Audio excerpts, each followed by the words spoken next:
Hola, buenas tardes. Primeramente presentarme, soy la licenciada Patricia Loza. Eh, Estoy continuando con el taller que ya habían iniciado de manera em, discontinua ya, creo que con la anterior docente. Mm, Quisiera saber primeramente si tengo un buen retorno o existe algún problema de audio.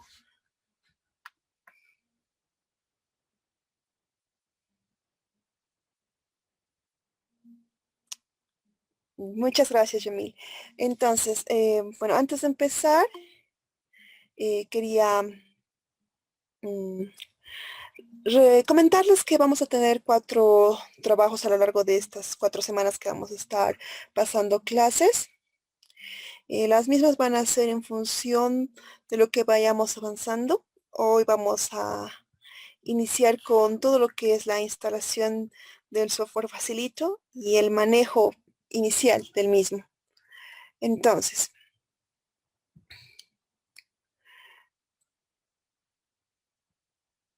empecemos primeramente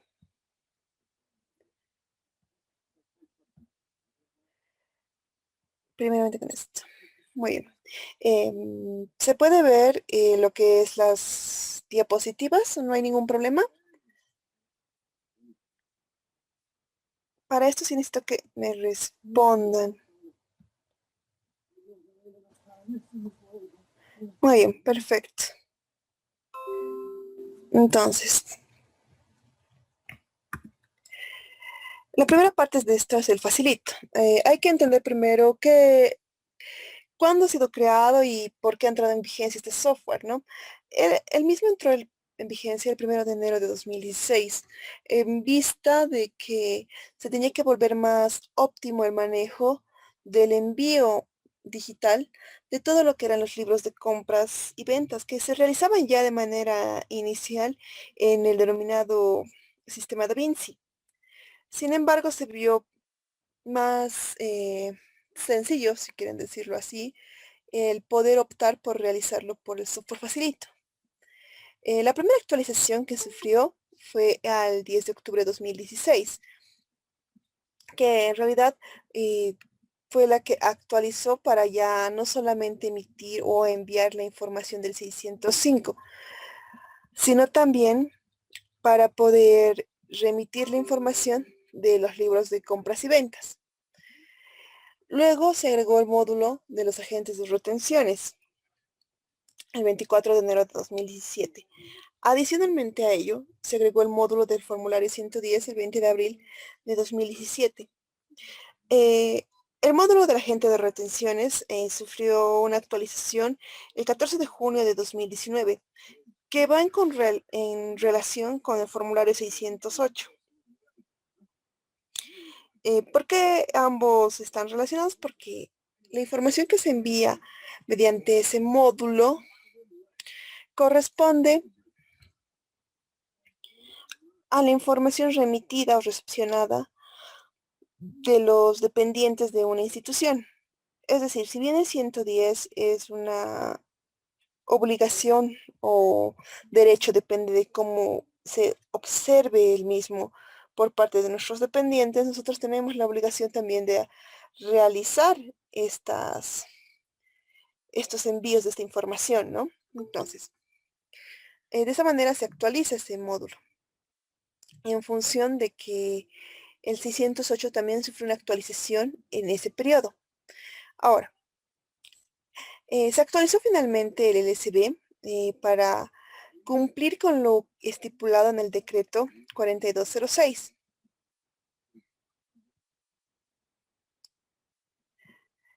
Sin embargo, esta, esta actualización que entró en vigencia a partir del 20 de julio de 2020, que tomaba en consideración todos los beneficios para los contribuyentes al respecto del poder beneficiarse de un crédito fiscal adicional, por así decirlo, ha sido derogado.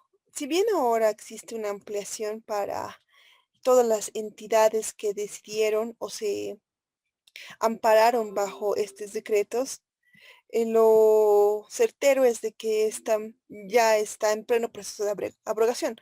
Por lo tanto, utilizar esta última actualización en realidad ya no es lo más correcto en función de lo que está sucediendo con las derogaciones.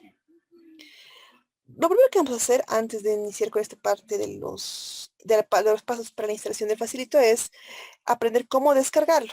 Ahora voy a compartir la pantalla completa para mostrarles cómo tienen que buscar en el internet para poder realizar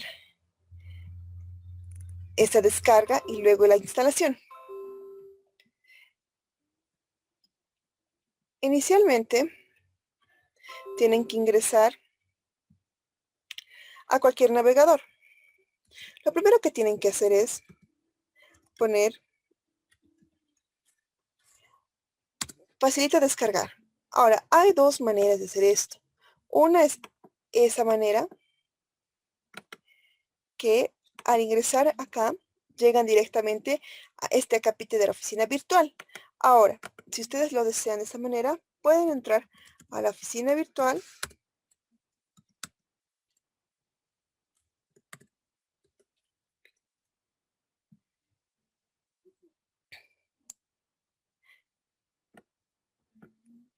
a la página principal de Servicio de Impuestos Nacionales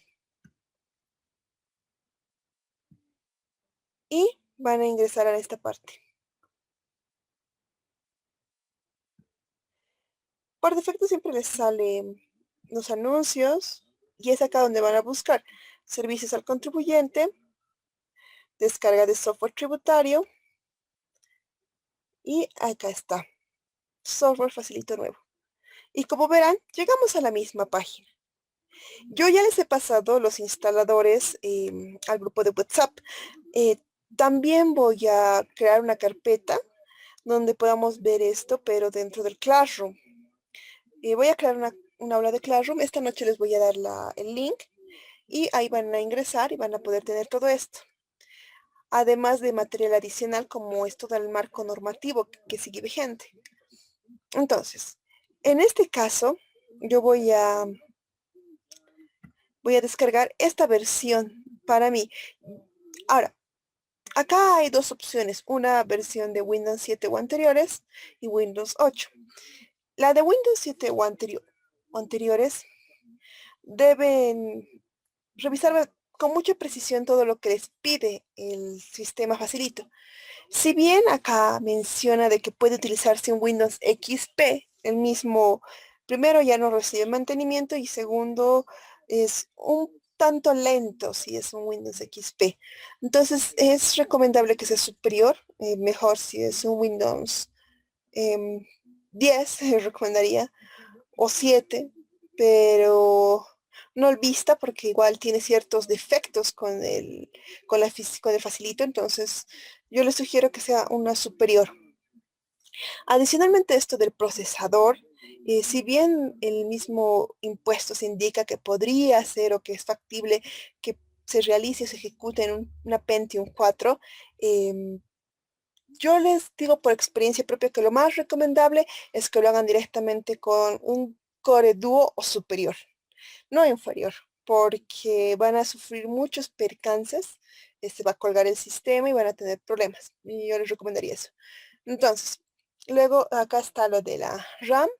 eh, Acá dice igual lo mismo, 2 gigas mínimo. Yo les recomendaría que fuera igual, superior, 4 por lo menos, porque igual tal vez van a tener problemas si es menor.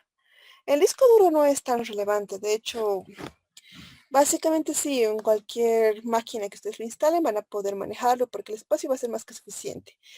Esto del Microsoft Net Framework es algo automático. Ya debería estar instalado y difícilmente no está dentro de su sistema operativo. Existen casos que sí, pero simplemente tienen que anotar esto, el Microsoft Net Framework en el buscador y va a bajar el instalador. La resolución de la pantalla eh, va a variar, pero las de segunda generación, ya sea una Core i5 o i7, pero de una generación superior, o sea, que no sean de primera generación, sino superiores, sí les va a dar la resolución.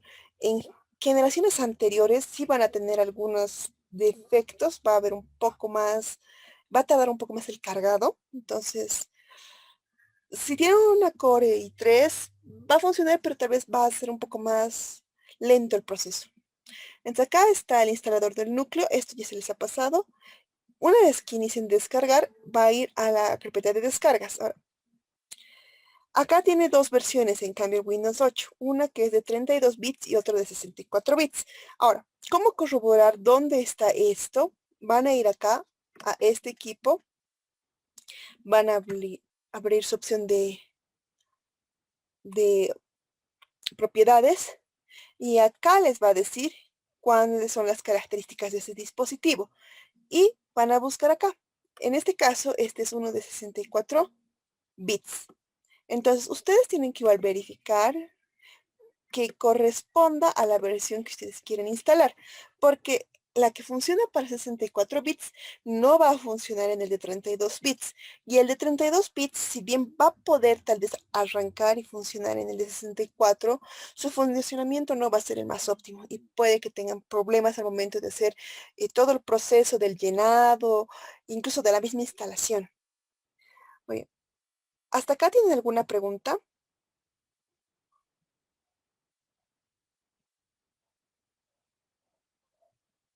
Fabiola, la clase va a ser grabada y la voy a subir al Classroom, no hay ningún problema. ¿Tienen alguna consulta hasta acá? Vamos a empezar al de descarga y les voy a enseñar la instalación.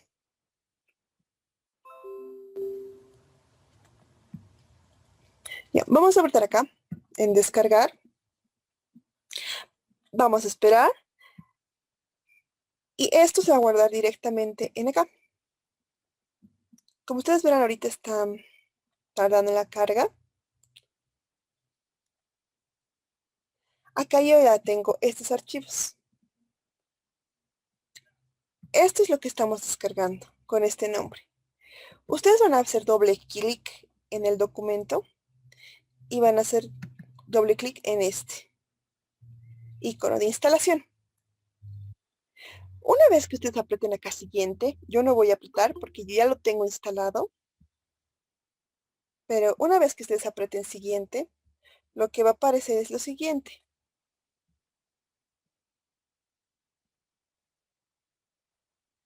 Este recuadro.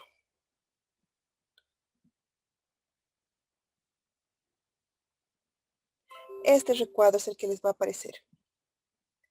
Les va a pedir que lean el contrato de licencia, que acepten los términos mínimos para realizar el uso de este sistema o este software. Y una vez que ustedes aprieten instalar, va a aparecer acá un iconito de procesando.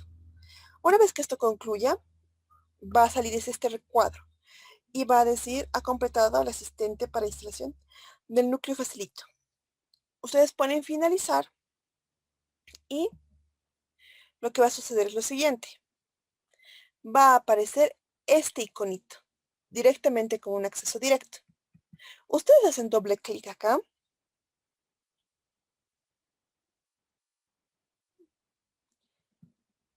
y esperan un momento. Como verán, en momentos que se cuelga es porque tiene sus problemas. En este caso ya tenemos cargados estos contribuyentes, pero vamos a hacer lo siguiente. Vamos a crear un nuevo usuario. Cuando ustedes no tengan o hayan ingresado por primera vez, directamente van a tener que crear un usuario. Muy bien. Vamos a pensar en un NIP.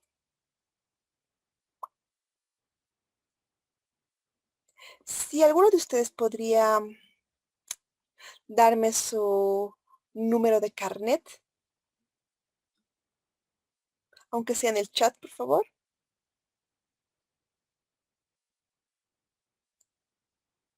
necesito un número de carnet. Vamos a hacer un ejemplo y vamos a grabarlo. Vamos a darlo de alta.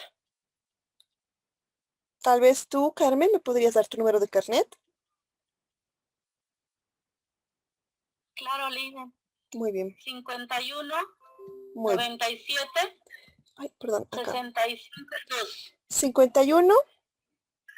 97, Ujú, 65, muy bien. 2. Ya, gracias, Carmen. Vamos a decir que Carmen está creando por primera vez su UNIT en este año. Siempre en caso de las unipersonales se le pone un cero después del carnet y luego el año en que se está creando. Esta parte de acá que dice con contraseña, solamente les recomiendo utilizarlo cuando ustedes compartan el equipo, es decir, que ustedes al momento de usar o enviar la información, no solamente usen ustedes mismos sean los únicos que utilicen la computadora, es decir, que el equipo lo sea disponible para otros funcionarios, en cuyo caso sí les recomiendo poner contraseña. ¿Por qué?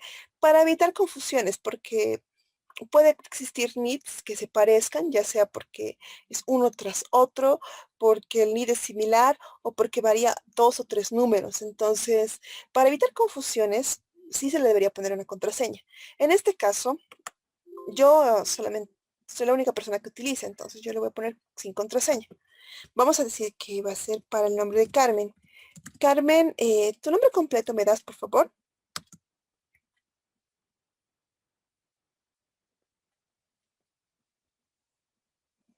Carmen. Disculpe mi audio. No se preocupe. Mi nombre completo es Carmen Mendoza Rodríguez. Muchas gracias. Listo.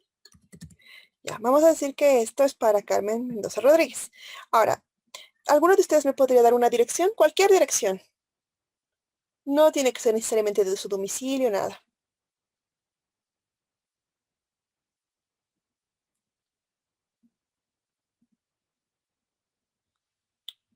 Puede servir, por ejemplo, Barrio 23 de marzo, calle Junín. Muy bien, muchas gracias. Esta dirección que ahorita nos lo estamos inventando y estos datos tienen que venir del NIT o de la certificación al registro biométrico del padrón que tiene impuestos. Una vez que se registren, ustedes registran esta información. La que no necesariamente tiene que coincidir con ese registro es esto del número de teléfono y el correo. ¿Por qué? Porque tanto el número de teléfono como el correo que vamos a registrar está vinculado o está ligado a la persona que va a recibir las notificaciones en caso de error, ¿sí? En este caso voy a poner yo mis datos. En el caso de ustedes, si es para ustedes y ustedes van a declarar, pongan sus datos, no hay problema. En el caso de que realicen para un tercero, entonces pongan también sus datos, porque son ustedes los que van a solucionar los problemas, no su cliente. Entonces ponen acá su correo. Muy bien. Acá ya nos ha salido un pin de error. ¿Por qué? Porque el número de NIT no es válido. Ahora, lo que sucede es que el sistema, al estar conectado en Internet, directamente va a buscar ese NIT, si existe o no existe ese NIT. En este caso, si bien hemos llenado todo correctamente, el NIT no existe, ¿sí? Ahora, si bien, ahora vamos a cancelar esta parte, nos ha rebotado, una vez que aparece la pantalla de siguiente, solo aparece el link, si quieren, o el cuadrito de registro correcto y se va a guardar automáticamente. Y es aquí donde va a aparecer ese número de NIT, ¿sí? En este caso, voy a mostrarles cómo vamos a hacer la instalación de los paquetes o de los atributos que vamos a usar en el facilito. Como verán, el mismo toma un tiempo. Por eso les decía que, aunque les diga a la misma pantalla de impuestos que pueden utilizar un equipo inferior, yo les recomiendo siempre usar lo mínimo un core 2, sí, un core 2 o un core 3 mínimamente, porque si no, van a sufrir largos tiempos de espera. No es que no va a funcionar, sino que va a tardar mucho más. Cuando ustedes instalen por primera vez esto, este documento que está aquí, este formulario, no va a estar. Esto va a estar de la misma forma que está aquí todo blanco, acá va a estar todo blanco. Ahora, antes lo que se hacía para instalar productos era apretar acá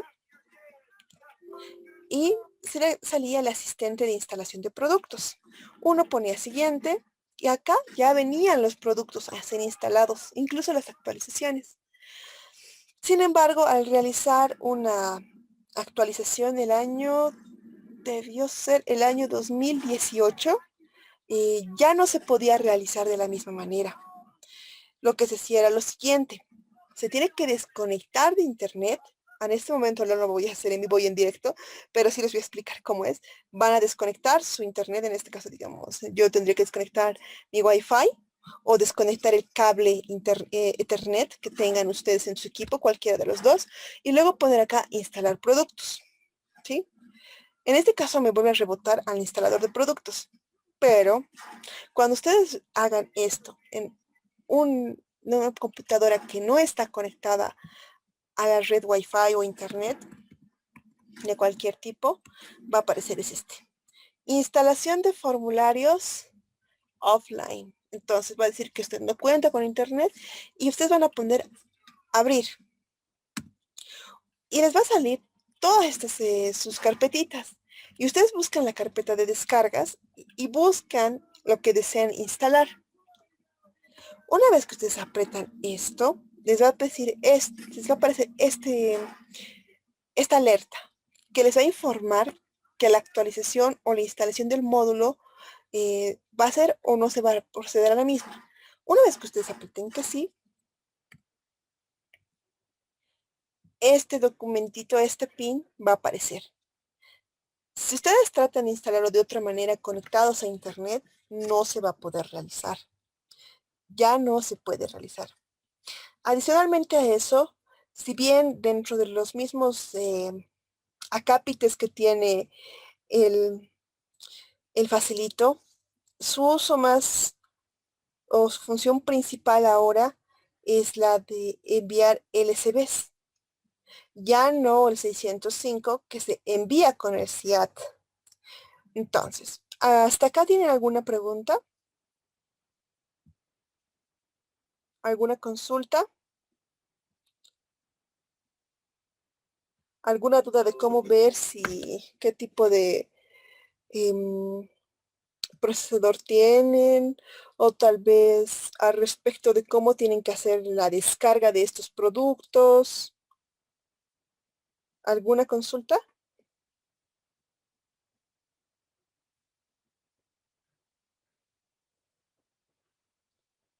Bueno, cuando ustedes aprieten acá,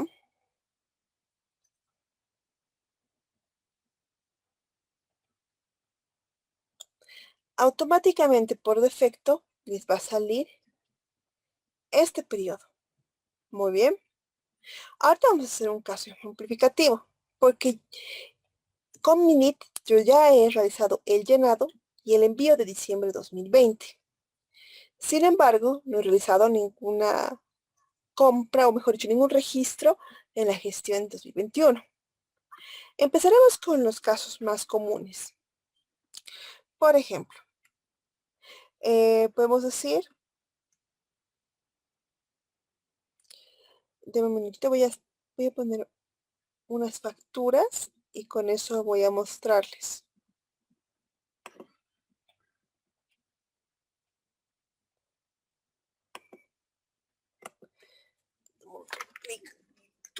Mis facturas.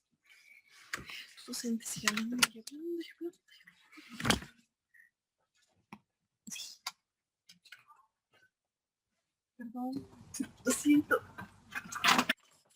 No sé, mi trasero es muy grande. Te dije, lo siento.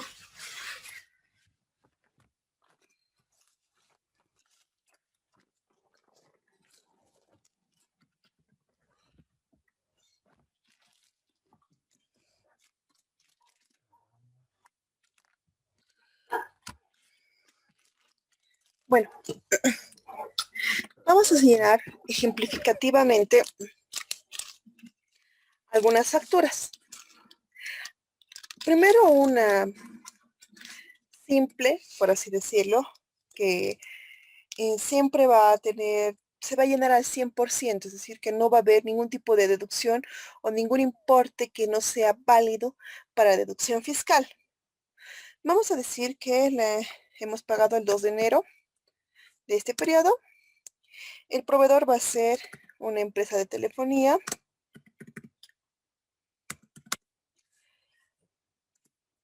En este caso, esta es Telefónica Celular de Bolivia, S.A. Vamos a decir que el número de la factura es 56 75 24. ¿Sí? Mil gracias. Mil gracias la aclaración.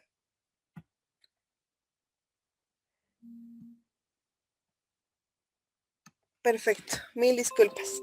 Vamos a hacer esta suposición. Como les decía, vamos a decir que hemos hecho un pago el 2 de enero de 2021, que el NIT del proveedor es el siguiente, que es por telefonía celular, y el número de factura es el siguiente.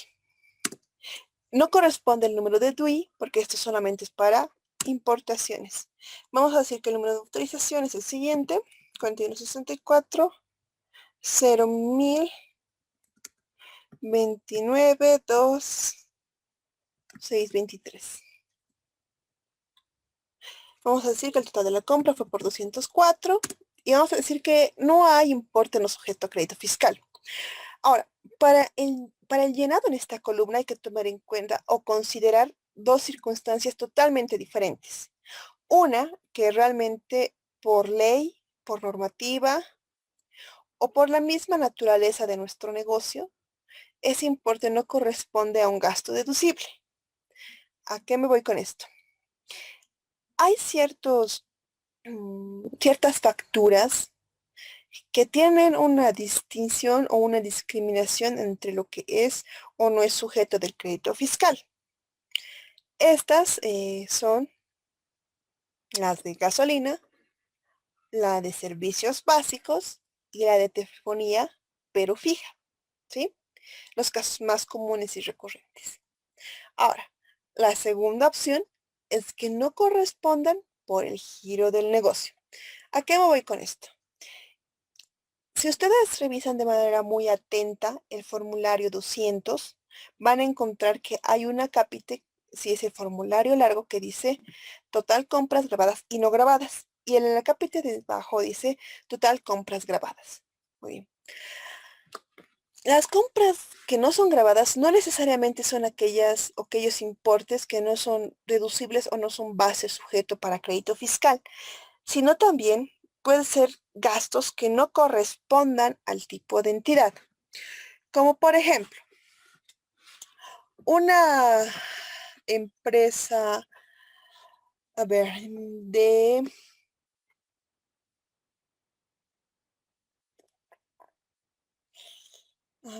ya sé, el gasto más común. Por ejemplo, todas las empresas para el fin de año, para Navidad, hacen la adquisición de un canastón, ¿no? Este canastón, como tal, si bien es un gasto que es a favor de los empleados, no es una obligación. Es como un regalo, una dádiva que le da el empleador. Entonces, debido a esto, este, ese tipo de gasto, en la mayoría de los casos, lo contabilizan o se contabiliza como no deducible. ¿Por qué? Porque implicaría, para convertirlo en deducible, que se haga una lista de beneficiarios, que exista una firma, es decir, que se hagan varios pasos procedimentales, que si bien sí son posibles, sí se puede realizar, no es algo imposible de hacer, requiere en algunos casos para empresas muy grandes o que cuentan con un campamento o que son de varios departamentos, una logística que tal vez luego sea objetada por impuestos. Y por lo tanto, este gasto, pese a que existe y pese a que se hace cada gestión como es el canastón, termina convirtiéndose en un gasto no deducible. Y por lo tanto, aunque tenga factura, se convierte en un importe no sujeto a crédito fiscal. ¿Sí? Entonces, ese es un caso relativamente común para cualquier entidad. Ahora vamos a algo mucho más específico, como por ejemplo las organizaciones no gubernamentales. Las ONGs tienen la obligación de declarar, es decir, son agentes de información. Sin embargo, no tienen obligación de pagar. Por lo tanto, así como no se tienen que beneficiar del crédito fiscal, no tienen por qué cargar con el débito fiscal, tampoco se pueden beneficiar con el débito fiscal. Es decir, aunque tengan compras, nunca van a tener ventas. Y por lo tanto, todas esas compras, si acaso tuvieran la exención tributaria correspondiente, son compras que no van a corresponder o no son válidas para la deducción fiscal, el crédito fiscal específicamente. Entonces, hay que tener o hay que ponderar cuándo o no se tiene la predisposición o se tiene que realizar esta deducción. Las ONGs que ya cuentan con su exención tributaria solamente tienen que declarar todo el importe de la compra y todo el importe se tiene que llevar a no sujeto a crédito fiscal. Ahora, hay ONGs que son casos mucho más específicos que si bien cuentan con la exención fiscal, no solamente trabajan o tienen ingresos por financiamiento, es decir, que tienen ingresos propios por algún tipo de servicio que estén prestando. Esto es lo más común que sucede es en aquellas ONGs que, o que toman o que trabajan el tema de salud, ¿sí?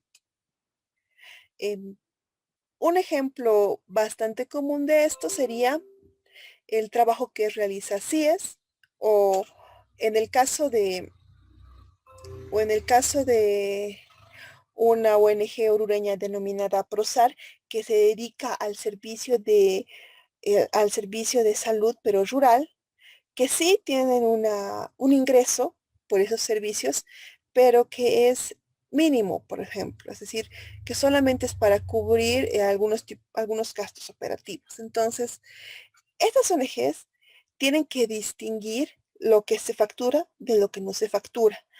Es decir, hay gastos que van a ser por compras por adquisición de algunos fármacos que no son subvencionados por el fondo y que son subvencionados por ingresos propios. Entonces, esas entidades van a tener que discriminar las compras que sí están vinculadas a las actividades grabadas y las que no. Lo mismo va a suceder, entonces acá va a haber un importe no sujeto al crédito fiscal, pero no va a ser el total, sino una parte. En este caso vamos a decir que todo el importe corresponde. Vamos a poner el código de control, que en la mayoría de los casos se encuentra por defecto en la parte inferior, en una factura de tamaño y carta, en la parte inferior izquierda. En este caso es 1C, E3, D5, 18B2. Ahora, como ustedes verán, no saltan errores. Aún si cometieran error en el número de autorización o en el número de factura o incluso en el NIT, no va a saltar error. Pero ¿qué pasa si yo hago lo siguiente? No va a saltar error en el momento. Como ustedes verán acá, estoy poniendo febrero. ¿Sí? Ahora, vamos a hacer de una factura de telefonía fija, ¿sí? Que tiene una parte no deducible. Y enseguida les voy a explicar por qué es no deducible esa parte.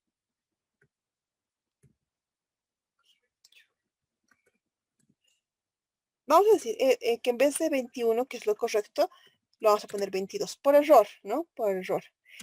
Esta factura es de Cotel, RL. Ahora, el número de la factura es 234517. Número de autorización 4164011232858810. Ahora, el importe de la compra. El total de la factura me dice que es 23,60, pero de esos 23,60, 0,50 corresponde a la tasa de regulación de la AFCOP. ¿Por qué esta tasa es no deducible? Es porque esta tasa es un tipo de contribución especial que nosotros estamos pagando como socios de la cooperativa, ¿sí? ¿Por qué? Porque se asume que si tú eres dueño de una línea telefónica, también eres, si quieres, dueño de una parte de Cotel, que si bien no da ningún tipo de beneficio o ganancia, eh, mm, es un ejemplo, digámoslo así, negativo. En Cochabamba, Conteco, que es su hermana, por así decirlo, de Cotel, sí cuenta con ganancias. Entonces, ahí sí podríamos decir que sí somos socios. En este caso sí se dice que somos socios, pero no vemos las retribuciones. En este caso, esos 0,50 corresponden a un pago que nosotros como socios le hacemos como aporte a la AFCOF. La AFCOF es una entidad reguladora muy similar a ASFI, solamente que ASFI se dedica a hacer la regulación de todo lo que son entidades o personas jurídicas relacionadas con el manejo de dinero, ya sea como cooperativas, bancos, entidades de fondo de vivienda, que son para los créditos de vivienda en específico, que antes eran mutuales, o los bancos, las casas de cambio, y también los buros de información. Entonces, ASFI los regula a ellos. Pero ¿qué pasa con las otras cooperativas que no se dedican al préstamo de dinero? Es decir, por ejemplo, como las cooperativas telefónicas, que son el ejemplo más común y más fácil de observar en la realidad, o por ejemplo, la misma cooperativa que está conformada por los productores del ceibo, que si bien el ceibo es una marca ya consolidada y podría considerarse una empresa única, por así decirlo, en realidad es una cooperativa que agremia o que pone en conjunto en una bolsa, por así decirlo, todos los productores de cacao del norte de La Paz. Entonces, estas entidades que se denominan cooperativas y que de hecho han cambiado su denominación a RL de la misma forma que Cotel y que otras cooperativas que son financieras no pueden ser reguladas por la ASI porque no corresponden. Es decir, ellas no están haciendo actividades de intermediación financiera, sino están haciendo otro tipo de actividades, como por ejemplo, servicios de telefonía fija o la misma, la misma agrupación de todos los productores de cacao y su producción y venta. Entonces, estas otras cooperativas son las que son reguladas por la AFCOF, ¿sí?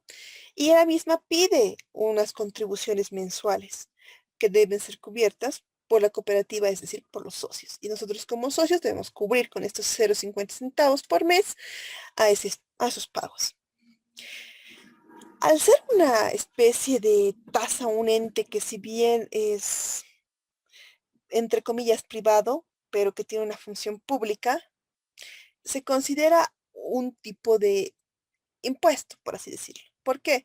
Porque dentro de la ley 3843 habla sobre los tipos fiscales que podemos observar en nuestra sociedad, que son los impuestos como tal, los impuestos nacionales que todos conocemos, o los impuestos municipales.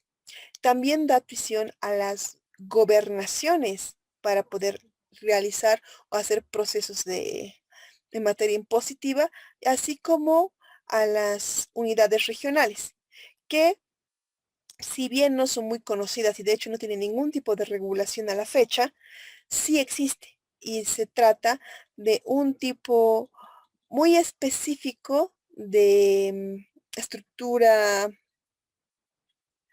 jurídica, por así decirlo. Es decir, la única región como tal que tiene personería jurídica, así como un municipio o una gobernación, es Chaco o Gran Chaco, que se encuentra en el sur del país, en el departamento de Tarija. La razón por la que no existe mayor regulación en este aspecto de esta región es debido al hecho de que cuando se empezó a hablar de hacer toda la regulación y la normativa y darle un peso jurídico ya a sus pretensiones de los de la parte de Gran Chaco, ellos ya hablaron de que se van a convertir en el 10º departamento. Y por lo tanto, la división departamental no es lo que se buscaba al generar este tipo de institución. Por lo tanto, ya no se le dio mayor importancia, por así decirlo. Entonces, dentro de toda esa normativa o todas esas definiciones, la tasa se considera un tipo de impuesto y la misma ley prohíbe hacer o generar impuestos sobre impuestos. Entonces, por esto no podemos o no debe ser deducible de crédito fiscal una tasa o una patente.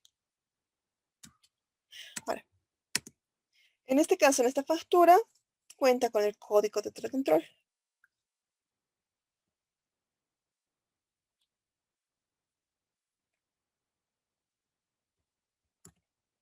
Licenciada, Sí. Patricia, una consulta. Ujú, ¿Es la misma situación en el caso de los boletos de avión?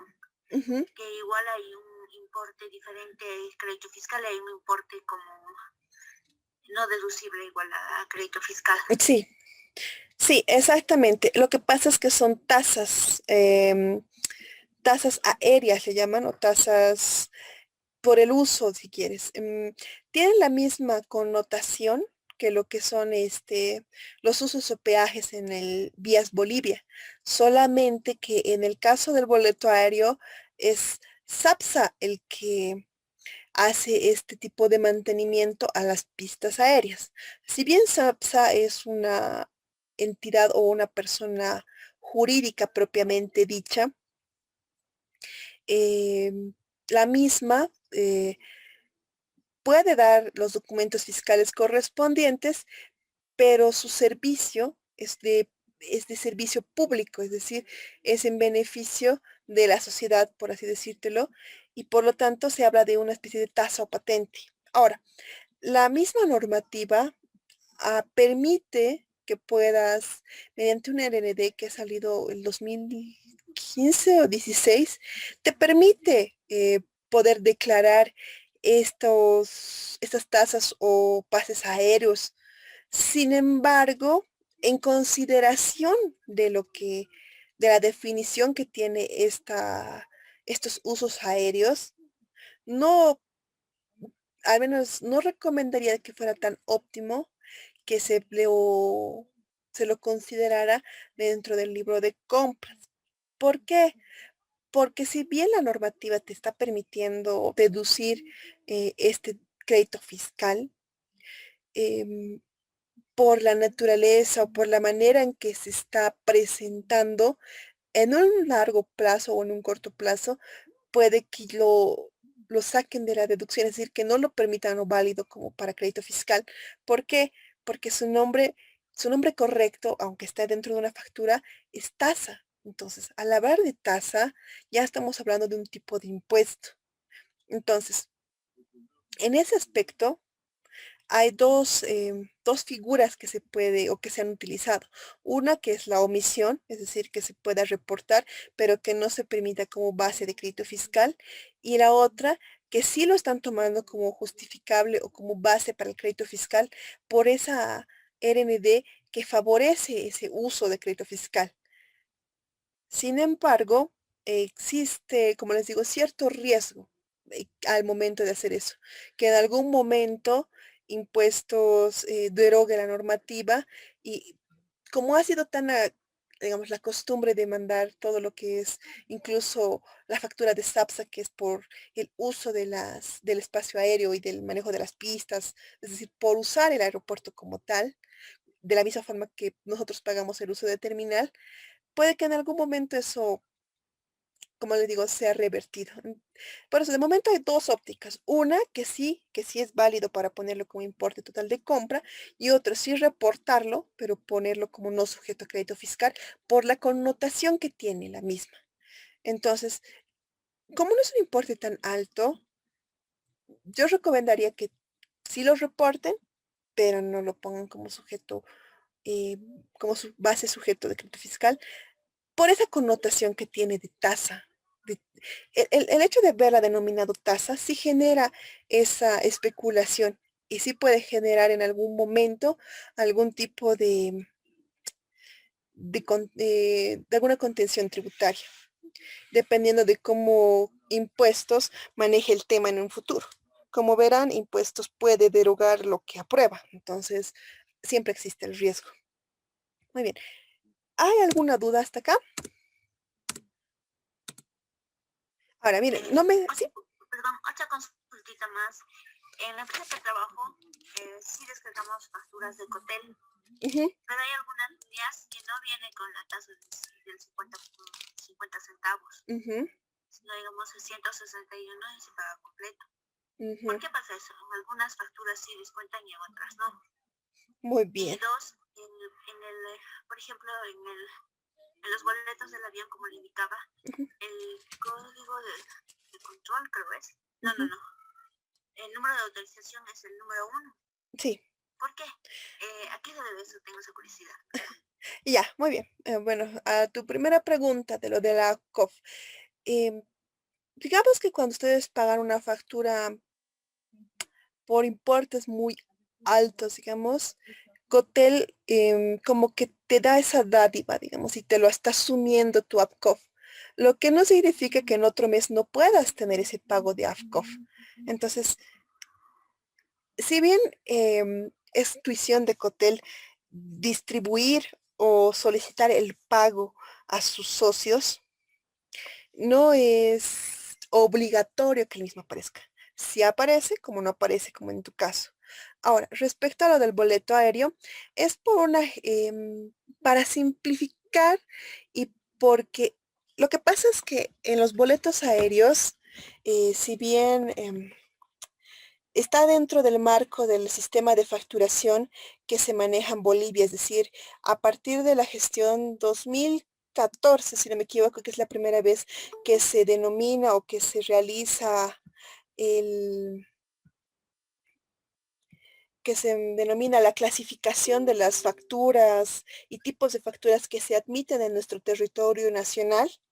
eh, y este tipo de sistema de facturación que es computarizada, no virtual, sino computarizada, es válido para impuestos. Todo lo que son líneas aéreas a nivel, no estoy completamente segura, pero que yo recuerde, por lo menos a nivel Latinoamérica, manejan un solo sistema compilado. Creo que estoy a nivel mundial, que es el IATA, ¿sí?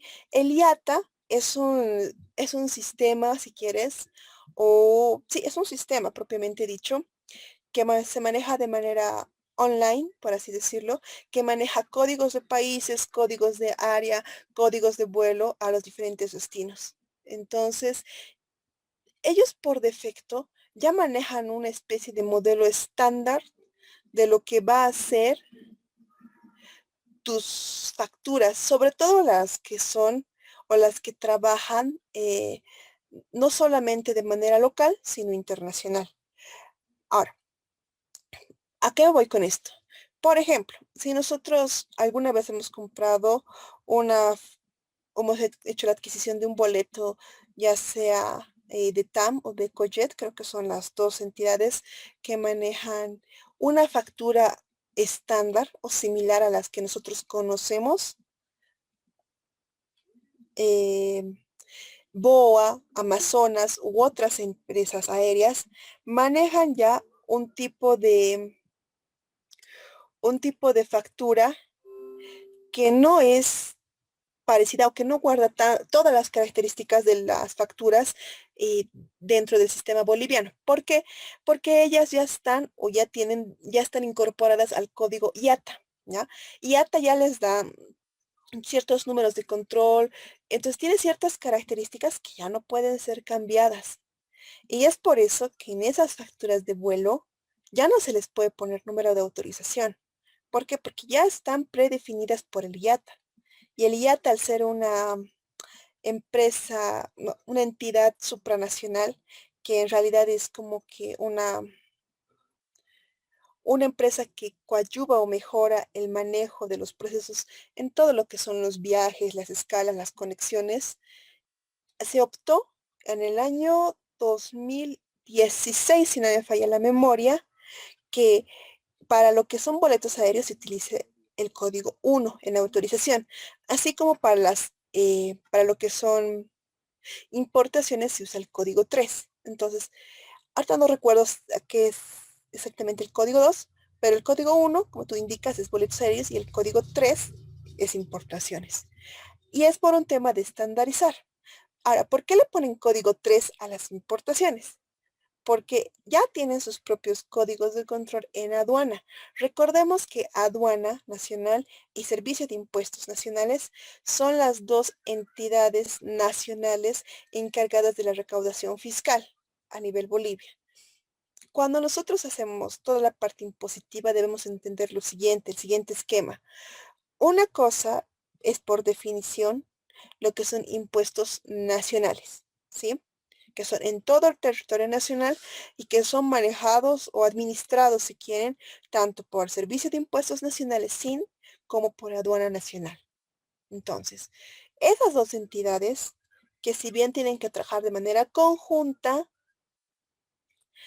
no pueden imponerse a sí mismas eh, otros códigos, otras cosas. O sea, ambas entidades tienen que trabajar en conjunto, ¿sí? Entonces, Aduana Nacional ya tiene su propio control. Entonces, para Aduana Nacional, adicionar otro tipo de código como como lo sería el número de autorización, para ellos no es eficiente, porque para ellos no tienen sus propios códigos, incluso el mismo código QR que manejan, les ayuda a todo el manejo del proceso y la identificación del número de importación. Entonces, por lo tanto, ellos no consideran pertinente adicionar eso. Entonces, adicionalmente a eso, por ejemplo, cuando nosotros llenamos el número de DUI, no llenamos simplemente números, sino llenamos un código alfanumérico que incluye el periodo y el año de importación, la fecha, el tipo o el recinto aduanero, el tipo de ingreso y luego el número correlativo. Entonces, al tener todos esos datos dentro del mismo número de la DUI, entonces Aduana Nacional no considera pertinente adicionar otro código. Y es por eso que cuando nosotros llenemos en el libro de compras una DUI, no vamos a ponerle, no vamos a ponerle dentro de la autorización un número, simplemente vamos a poner el código 3. Ahora, como verán, en esta línea en específico no me deja pasar al siguiente llenado, a la siguiente casilla. ¿Por qué? Porque si bien no me va... No se está compartiendo pantalla, licenciada. Ah, no se preocupe. Gracias. Muy bien.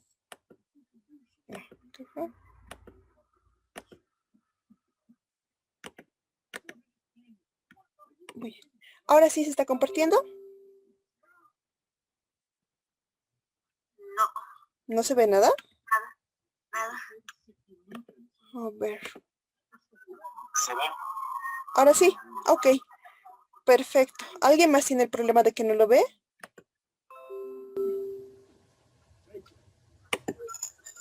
Yo no veo. Bueno, ya, de todas formas, voy a subir la grabación, así que no se preocupe. Bueno, volviendo al tema de por qué no puedo pasar a la siguiente casilla, para los que pueden ver y para los que no les voy a explicar, les explicaba que si bien ahora no va a generar automáticamente o no va a detectar los errores que tengamos en el llenado de todos los datos de la factura, sí nos va a detectar errores en la fecha. En este caso, yo he puesto que la factura de Cotel es del 2 de febrero de este año. Y me rebota con una X y me impide avanzar. Tengo que cambiarlo y con eso, como verán, les dije que había cometido error en esta acápite, en el NIT. que esto terminaba en 1 y no en 2. Entonces, sí me detectó el error de la factura, pero no me detectó el error del NIT.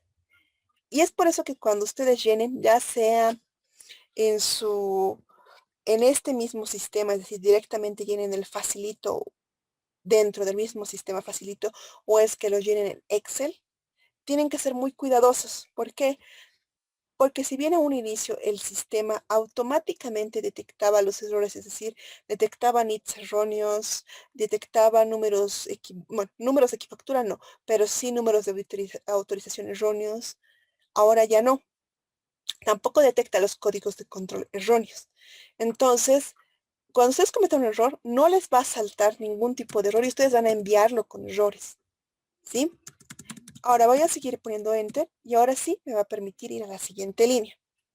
Entonces, vamos a hacer otro supuesto. Vamos a decir que el 3 de enero hemos hecho una adquisición por una factura de gasolina, ¿sí? Vamos a decir que vamos a inventarnos un NIT. Perfecto. Vamos a decir que es Lubricant, SRL. Ahora vamos a decir que el número de factura es este. Y el número de utilización vamos a decir que está en 39, si no me equivoco. Muy bien. Como verán, me estamos inventando todos los datos y van a ver que no va a saltar ningún error cuando lo hagamos. Vamos a decir que la factura es por 100, pero el importe sujeto, no sujeto a crédito fiscal, es 30. Ahora, este tipo de discriminación entre la base deducible y no deducible para crédito fiscal en una factura de gasolina, se debe a lo siguiente. La gasolina, como ustedes sabrán, es un producto subvencionado. Es decir, que el precio que nosotros pagamos por la gasolina no es el precio real o el valor real del producto, ¿sí? Sino que nosotros nos están subvencionando el 30% del mismo. En la gestión 2000, si no mal recuerdo, 2010, que es cuando se quiere o se está intentando quitar la subvención debido a todas las protestas que existieron en ese periodo, no se pudo realizar este cambio. ¿Por qué? Porque el hecho de subir la gasolina, así hubiera sido simplemente 5 centavos, generaba o acarreaba una bola de nieve de costos. Es decir, el costo de transporte hubiera subido, no solamente del transporte humano, sino el transporte de mercadería, el traslado de mercadería, el mismo uso en algunos negocios de gasolina para uso en motores o maquinaria. Todos esos costos se hubieran incrementado. Entonces, debido a toda esa situación, se impidió, es decir, dijeron no, dieron un paso para atrás y no se procedió para continuar o para realizar quitar esa subvención. Entonces, lo que realizaron y lo que se hizo como una solución práctica fue que a partir de esa fecha para adelante, está bien, y van a seguir subvencionando el total, es el precio de la compra el precio de la gasolina, pero ese 30% que se estaba subvencionando ya no iba a ser válido para el crédito fiscal. No vamos a beneficiarnos aunque lo pagáramos. Entonces, es por eso que el 30% siempre aparece, ¿sí? Como no deducible. Y siempre queda el neto, que es el 70% restante. Vamos a poner cualquier código de control.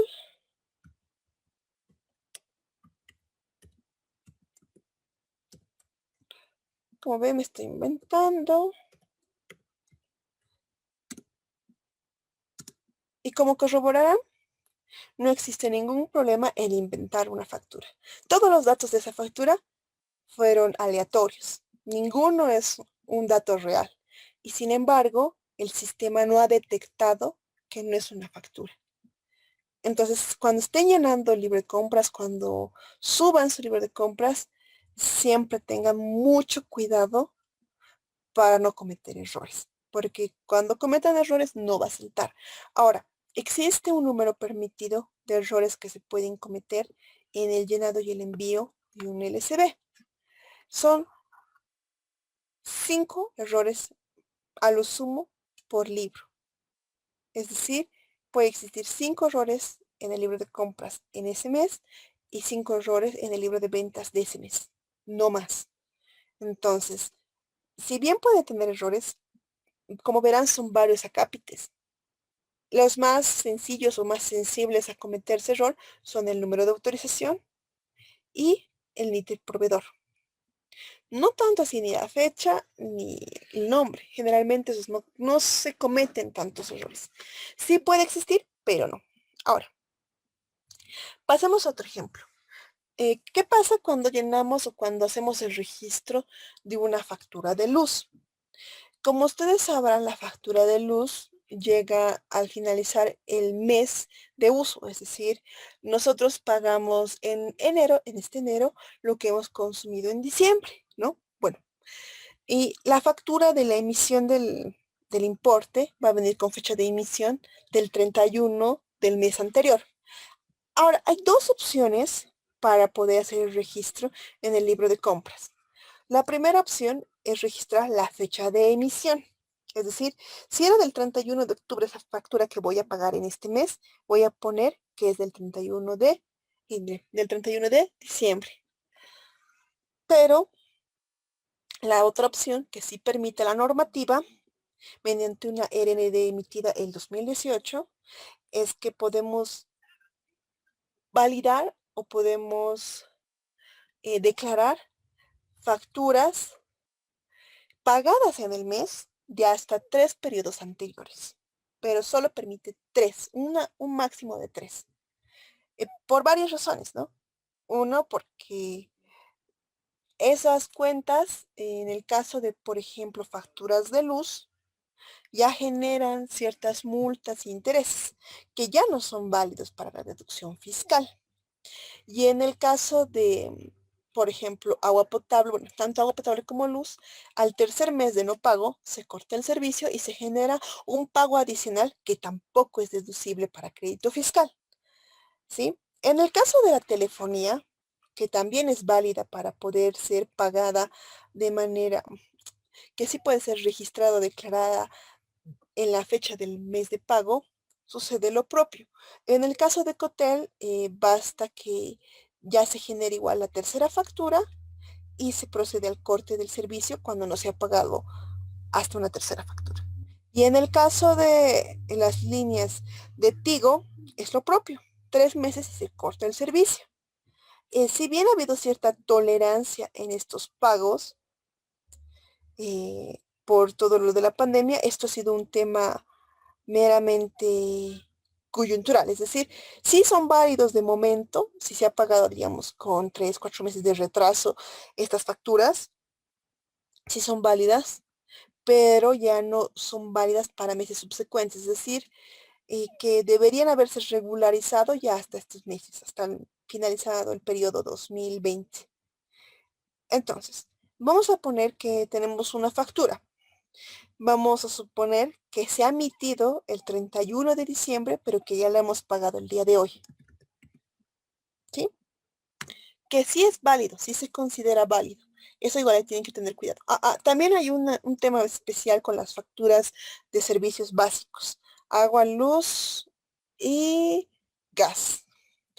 Que si las facturas no están emitidas o no tienen el nombre o razón social o el NIT de la persona que está declarando, es decir, por ejemplo, si mi persona declara una factura de luz que corresponde a mi domicilio fiscal, pero no tiene ni mi nombre ni mi NIT, sí es válido mientras esta factura en esta factura conste la dirección del domicilio fiscal, es decir, que esa dirección que está dentro de esa factura de servicio básico tiene que tener coincidencia con mi certificado de registro del padrón biométrico. Es decir, que yo no puedo pagar facturas que correspondan a otras direcciones, ¿sí? Que no estén registradas en el padrón biométrico. Recordemos que el padrón biométrico nos da la opción de poder registrar también dirección de otras sucursales, ¿sí? Entonces, al darnos esa opción, entonces también nos permite poder validar o poder asumir esos gastos dentro de nuestra declaración como válidos. Vamos a decir que el NIT Electropass es 122.54.7 o alguno tiene alguna factura de luz a la mano y podemos llenarlo con esos datos, si lo tuviera. ¿Alguien tal vez? Ya, bueno, vamos a inventarnos unos datos. Vamos a decir que el NID es esto. Empresa de luz de La Paz. Sí, de La Paz. Ya, número de la factura, vamos a decir que es esto. Número de autorización, vamos a decir que es todo esto. Vamos a decir ahora que es lo siguiente. Vamos a decir que el total de la factura es por 325. Pero dentro del valor de la factura de luz, no solamente se encuentra el consumo de luz que nosotros tenemos, sino también se encuentra el valor de lo que es alumbrado público y tasa de aseo. Como su nombre lo indica, la tasa de aseo es un tipo muy especial de patente municipal. Es decir, que la tasa de aseo y alumbrado público que nos cobran en la ciudad de La Paz no va a tener ninguna comparación con la que tiene Santa Cruz, Cochabamba o para irnos a un municipio más cercano, Laja, Tiahuanacu, Desaguadero o Copacabana. Sus tasas van a ser totalmente diferentes, ¿sí? Vamos a decir que en este caso su tasa de aseo y su alumbrado público es 55. Entonces lo válido para el crédito fiscal es esto, los 270, ¿sí? Entonces, cuando ustedes llenen, van a ser igual cuidadosos, está bien identificado en la factura de luz qué es y qué no es válido para la deducción fiscal. Y ponemos igual un código.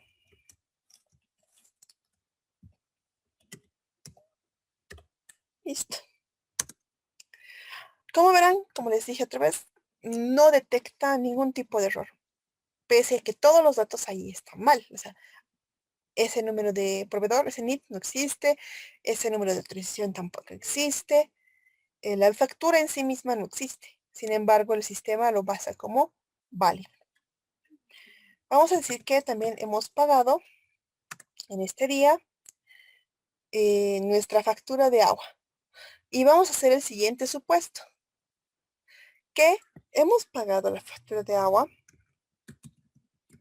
pero ya habíamos tenido el corte, ¿sí? Que ya nos habían cortado. Si bien la factura de agua como tal es válida hasta 3 meses, lo que corresponde a la reconexión, que según a lo que yo tenía entendido, es 300 bolivianos la reconexión, no es válido para el crédito fiscal. Entonces vamos a poner el número de la factura, vamos a poner el número de autorización inventado, y vamos a decir que el total de los 3 meses más la reconexión ha sido 536, de los cuales 300 corresponden a la reinstalación, ¿sí? Ese importe por reinstalación no es válido. Entonces, van a tener mucho cuidado cuando hagan ese tipo de llenado. Hay que saber identificar qué y qué no es válido para nuestra deducción fiscal. Hay cosas que por su naturaleza parecieran casi son válidas, pero no lo son. Y hay otras que ya están debidamente identificadas. ¿Hasta acá tienen alguna consulta, alguna pregunta? Sí, licenciada. Ujú. Una consulta era... Ay, perdón, me olvidó. No te preocupes. ¿Qué pasa, ¿Sí? perdón, qué pasa si tengo más de 5 errores, tanto en el libro de compras como en el libro de ventas? ¿Hay alguna multa? Sí, ¿Y existe. cuántas? Ok. Antes se te cobraba por cada error que cometías. Era 100 UFBs para empresas, para personas jurídicas y 50 UFBs para personas naturales. Debido a lo draconiano que era cobrarte por cada error, se hizo el cambio. Es decir, ya no te cobran por cada error, pero sí te cobran esa multa de 100 y 50. ¿Por qué? No es por tanto por el error, sino que te va a pedir la fiscalizadora que hagas una rectificación y todas las rectificaciones fuera de plazo, porque no te van a decir que rectifiques, o sea, no te van a detectar el error al mes que viene, te van a detectar tu error de aquí a 2 años, con suerte, o 3 tal vez. Y entonces te van a solicitar que hagas la rectificación. Al realizar la rectificación, como es una rectificación fuera de plazo, el costo o la multa por esa rectificación fuera de plazo es 100 UFBs por una empresa jurídica y 50 UFBs por una persona natural. Esa sería, digamos, tu multa. Ahora, si bien ahora la UFB está en decrecimiento, la normativa tributaria aún no ha aclarado si va a existir alguna modificación al respecto del parámetro o la escala de multas, porque se ha mantenido, si bien se ha actualizado en el periodo anterior, en el 2020, en el mes de julio, una RND que tiene que ver con el sistema de facturación virtual y ha añadido nuevos tipos de deberes formales y multas por incumplimiento, pero sin embargo, y no han sacado todavía una resolución determinativa que hable al respecto de la situación que se está viviendo ahora, ¿no? Que es la reducción de la UFB. Estimo que en un corto plazo hagan unas aclaraciones tal vez para decir que la UFB válida va a ser de la UFB del periodo de omisión, es decir, ya no de cuando se detecta el error, sino de cuando ocurre el error. ¿Por qué? Porque cuando se detecta el error, la UFB va a ser más alta que cuando se rectifique el error. ¿Me dejo entender? Digamos, la UFB de diciembre del año pasado es más alta que la UFB de este año. Entonces, ahorita no ha salido nada. O sea, tal vez dudo mucho, pero quizá la UFB vuelva a tener una escala creciente y no exista ninguna determinación por parte de impuestos respecto al manejo. Pero si no existe o si sigue en decrecimiento, probablemente sí hagan esa modificación para que las multas no disminuyan. ¿Hay alguna otra consulta? Respecto a la rectificatoria del LSB, Ujú. he entendido que ahora tiene unos 90 días para poder rectificar Sí, voluntariamente. voluntariamente. Cuando es voluntario, antes solo tenías 30 días para poder rectificar. Ahora el plazo se ha ampliado eh, por todo el tema que ha sucedido durante toda la pandemia, ¿no? Que ha generado que no puedan realizar los procesos de manera habitual. Yo imagino que en este periodo van a volver a revertirlo. No sería la primera vez que impuestos amplía y luego vuelve a reducir plazos. Eh, yo les recomendaría que para evitar cualquier contingencia, siempre tengan en mente que 30 días es lo que se ha manejado durante ya más de 5 o 6 periodos fiscales, que solamente en 30 días se puede rectificar de manera voluntaria sin que esto genere ningún tipo de contravención ni ninguna multa, porque en algún momento lo van a volver a no revertir, sino va a salir una normativa, van a cambiar los plazos y otras vamos a estar en esa disyuntiva, como lo que ha sucedido con el 608 durante la gestión 2019-2020. Pues en la 2019 se generó la obligación o la obligatoriedad de que todos aquellos que superaran, todos aquellos empleadores que tuvieran, aunque sea un empleado que superara los 4 salarios mínimos, debería sí o sí declarar, aunque no pagara el 608, así como se hace el 200 y el 400. El año pasado, durante el mes de abril o mayo, sacó una resolución volviendo al anterior esquema, añadiendo unas nuevas columnas al formulario, a la planilla tributaria y modificando la versión del 608 y volviendo al anterior esquema de que solo se declare cuando se tenga importe que pagar. Entonces, con impuestos siempre hay que tratar de trabajar con los tiempos más cortos, con los plazos más pequeños, para evitarnos contingencias, porque si bien pueden ampliar, pueden revertir el mismo cambio. ¿Hay alguna otra consulta? Sí. Claro, dígame. Respecto a las facturas de servicio, Ujú, agua, luz, sí. etcétera, ¿qué tal? ¿Qué problemas puedo tener si coloco en el importe total de la compra Ujú. el importe sujeto a crédito fiscal y me evito de colocar un importe sujeto a crédito fiscal? ¿Qué problemas puedo tener? Bueno, Impuestos Nacionales puede considerar eso como un error, pero como le estaba diciendo, Impuestos también admite hasta 5 errores por mes. Entonces, si solamente tiene, digamos, las facturas básicas, ¿no? Que sería agua y luz, y bueno, sobre todo en luz es donde se genera más esa discriminación, ¿no? Entonces, a no ser que tenga, no tendría que llegar a eso, pero a lo mucho 2 o 3 meses podría declarar en un solo mes, a lo mucho, ¿no? En el libro de compras no le va a generar, a no ser que tenga otros errores dentro del libro. Porque sí, impuestos va a considerar eso como un error. No, no va a generarle una contingencia mientras no se, ¿cómo le explico? Mientras no le genere impuestos otro tipo de errores. Pero en caso de que quiera hacer un cotejo entre sus compras, su libro de compras y sus registros contables, si es que acaso le realizaron una fiscalización, ahí también lo puede detectar como un error. Todo depende, uno, si le ¿Qué detectan otros. efectos tendría? Si supera los 5 errores, Que ujú, si supera los cinco estoy errores, considerando sí, el dígame. total de la compra, Ujú, el importe sujeto al crédito fiscal, o sea, ujú.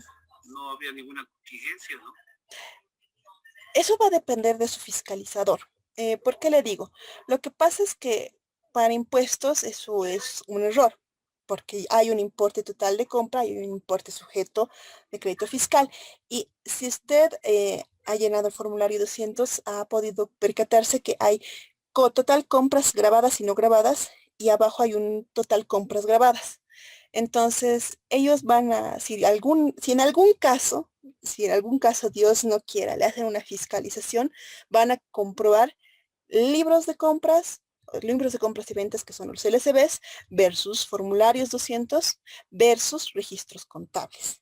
Y si ellos detectan que eso no es consecuente y hay otros errores que superan los 5 errores dentro del libro de compras, por así decirlo, van a considerar eso una declaración jurada errónea, o sea que está mal llenada. Aunque el importe de la deducción o base fiscal no va a cambiar, es decir, no va a haber tributo omitido porque va a estar bien la compra, pero la declaración en su estructura, si quiere, o en su formalidad, va a estar errada.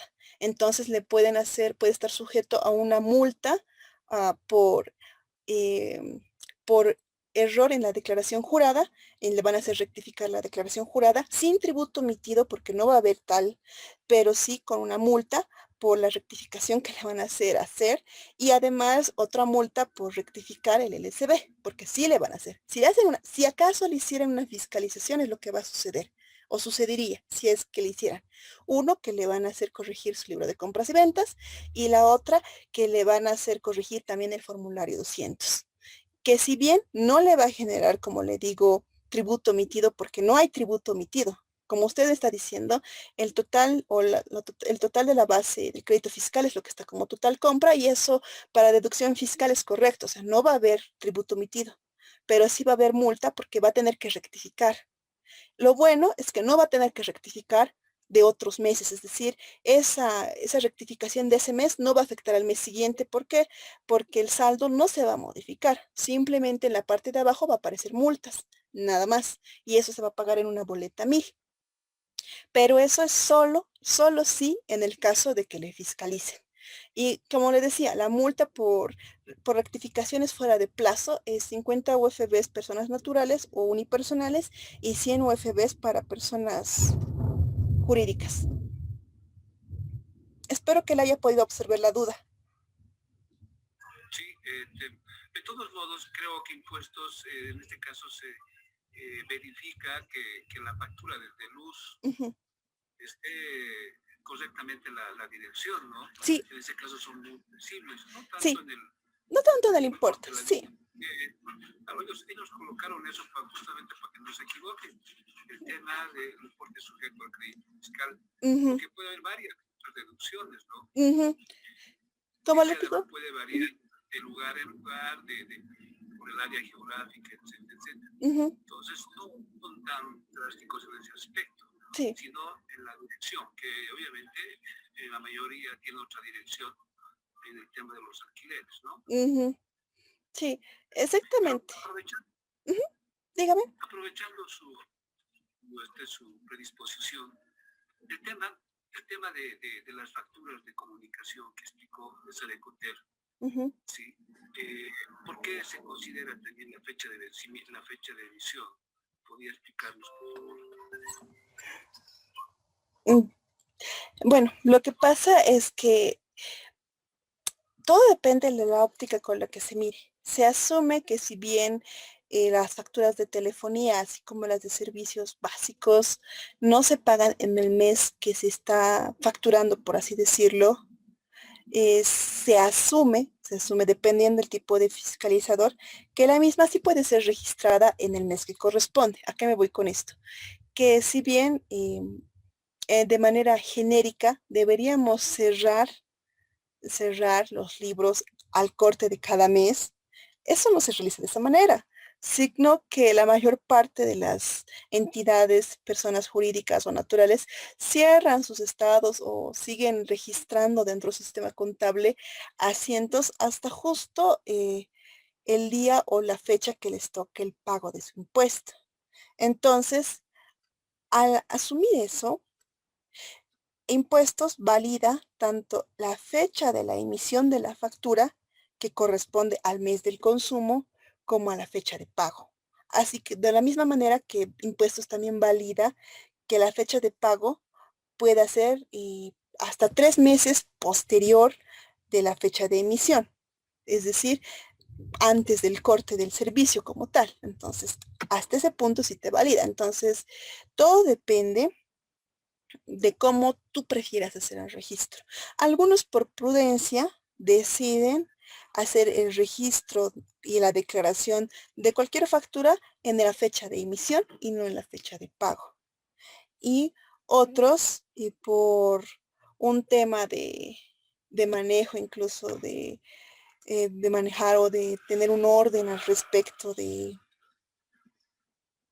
de sus registros, prefiere mantener la fecha de pago, que puede ser mucho más, si quieren, puede tener una línea de control mucho más eficiente que solamente manejar la fecha de emisión.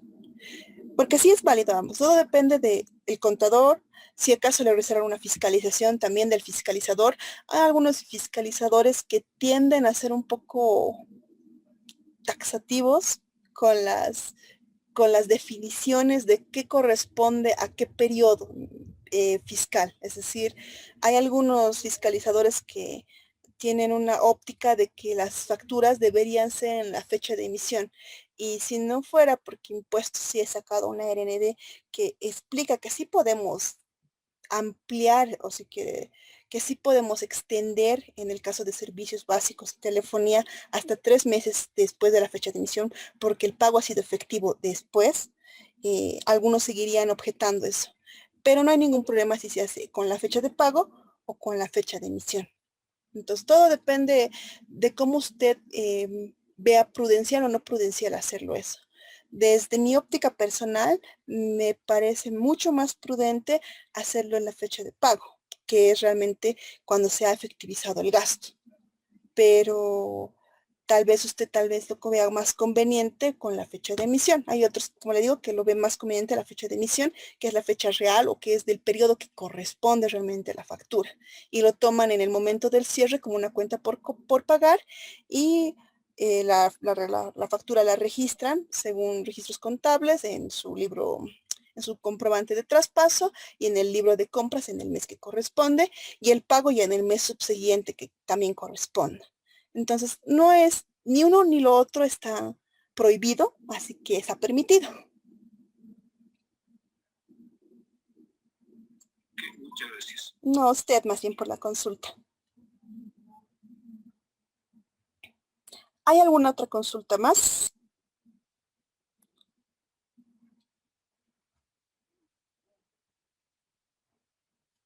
Ya es las 8:30, así que mañana voy a mostrarles cómo se hace. ¿Sí? Aprovechando que tocó el tema de las UFBs, la sanción de la rectificatoria, todo eso, yo creo que es muy distinto la baja de las UFBs en el tema contable y mucho más diferente en el tema tributario. Obviamente es segurísimo que no va a salir ninguna normativa que pueda modificar algo sobre las sanciones o contravenciones, en la cual creo que es más al contrario un favor que se le hace al contribuyente para pagar menos deudas acumuladas, digamos, ¿no? Claro, es un problema contable, pero eso creo que ya lo han resuelto por la parte del CAU, pero obviamente es muy distinto del tema de las UFBs en el tema tributario, en la cual se mantiene todo como está normal, si es que así lo explicaron, ¿no? Sí, sí, precisamente. De hecho, recientemente este fin de semana ha salido la normativa general para la presentación de estados financieros en entidades públicas y están manteniendo el parámetro de las UFBs, o sea, la actualización la están manteniendo, lo cual en términos generales va en contra de la determinación o el pronunciamiento oficial de la CAULP. Como le digo, yo estimo que en algún momento impuestos va a validar. Ahorita impuestos no ha dicho que está mal lo que nos ha propuesto la CAUP, que es lo correcto, en función de que no podemos estimar la contabilidad en decrecimiento, que sí es lo que está ocurriendo, pero que no es la práctica recurrente u oficial que se maneja, ¿no?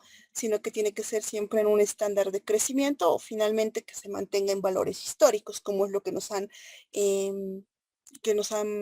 establecido, nos han parametrizado los de la CAULP. En cualquier caso, impuestos, como le digo, yo estimo que va a dar un pronunciamiento oficial al respecto de si existe o si va a tener tal vez algún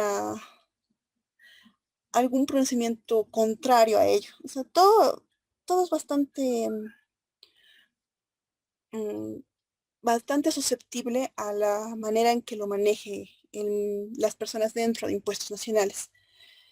Yo imagino que van a tener que validarlo y lo que a mí sí me ha saltado como una contradicción es lo que le dije, ¿no? Que ya ha salido este fin de semana en un diario de circulación nacional, como es La Razón, los parámetros para la emisión de estados financieros en entidades gubernamentales, que en la parte de la actualización o valores actualizados de los estados financieros sigue manteniendo la actualización, cosa que la CAULP ha decidido ya no hacerla en este periodo. Bueno, al menos el último mes de este periodo fiscal, que es de diciembre de 2020. No, es sencillamente porque la administración tributaria es un tema distinto tributariamente, no es contable. Claro, la parte contable, seguramente el contador se va a adecuar a lo que ha dicho la CAU, obviamente no actualizar, pero para fines tributarios no tiene que ser. Sí, sí. Como le digo, de momento sí, mientras no haya un procedimiento contrario, sí, es lo que se tiene que hacer. De la misma forma que lo van a hacer las entidades gubernamentales, que como ya he leído, se ha mantenido, no ha hecho un cambio. Bueno, ¿tiene alguna otra consulta quizá? Solo eso. No, te preocupes. Muchas gracias. Bueno, ya nos hemos pasado un poco la hora. Mañana les voy a mostrar cómo se hace la generación del libro con movimiento, el tema del empaquetado y el envío, que no es muy largo, a lo mucho nos tomará 10 minutos de la próxima clase de mañana. Vamos a ver un par de casos más para hacer lo que es el llenado de formulario 200 y luego ya vamos a empezar a hacer lo que es la instalación del formulario del sistema o software SIAT. Si tienen algunos otros casos o problemas respecto a esto, que es el manejo del facilito, al chat me lo comparten y lo vamos a incluir, no hay ningún problema. Y voy a empezar a subir material en una clase de Classroom. Yo ya les voy a pasar el código dentro de una media hora máximo.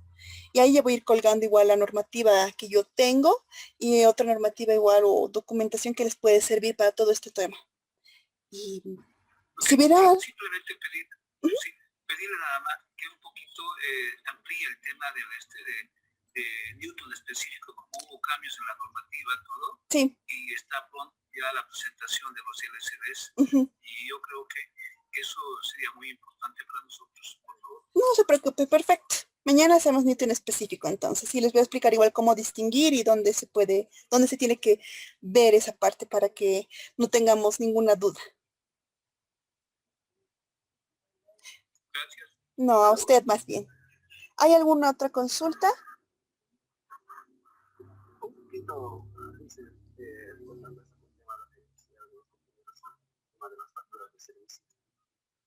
Ok. Personalmente, yo les recomendaría que tomen el tema de la fecha de emisión, pues claro, la ley también, la ley 843, no es el artículo 4 que habla de eso, ¿no? Del hecho, de la perfección del hecho imponible, ¿no? Para evitar ese destrozo, desde el momento en que se reduce la ejecución por perfección de emisión, se consolida, ¿no? Se perfecciona el hecho generador. Exactamente. Entonces, por ese motivo es que ya las empresas de servicios nos han estado, desde hace mucho tiempo atrás han estado extendiendo lo que son los preavisos, ¿no?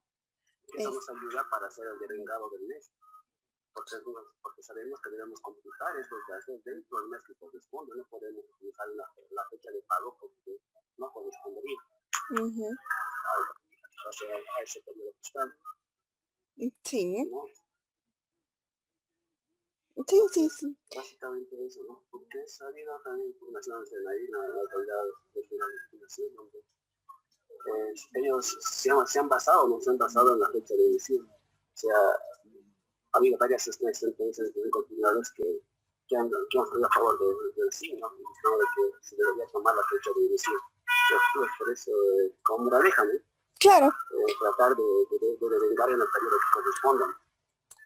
Sí, no, yo estoy de acuerdo con un tema por prudencia, sí. En cualquier caso, les voy a proporcionar la RND donde sí nos permiten, impuestos sí permite que se pueda hacer la declaración posterior. O sea, impuestos mismo ha dado, digamos, su brazo a torcer con eso. Ahí hasta ahorita no ha habido, no se ha pronunciado o no ha derogado esa RND. En cualquier caso, esa RND también la voy a subir para que la tengamos, por si en algún momento nos enfrentamos a un tipo de contingencia, porque siempre existe. Nadie está a salvo de ser fiscalizado por impuestos.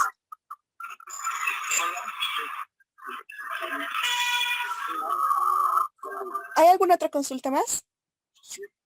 Sí, no, solamente quería acotar, tiene toda la razón el compañero, de que si bien el artículo 4 de la ley 843 especifica para los servicios que la factura debe ser emitida en el periodo, etcétera, ¿no? A diferencia de la compra-venta de bienes. Pero todo tiene su excepción, como dicen, no hay una resolución en la que usted dijo, que es la 21, si no me equivoco, de la gestión 2016, en la cual hace la excepción al servicio de telecomunicación que sí se puede registrar, ya sea la fecha de vencimiento o la fecha de emisión. Inclusive, si no me equivoco, hay 180 días para un aspecto especial que no recuerdo ahorita, pero Sí. creo que eso abarca, ¿no?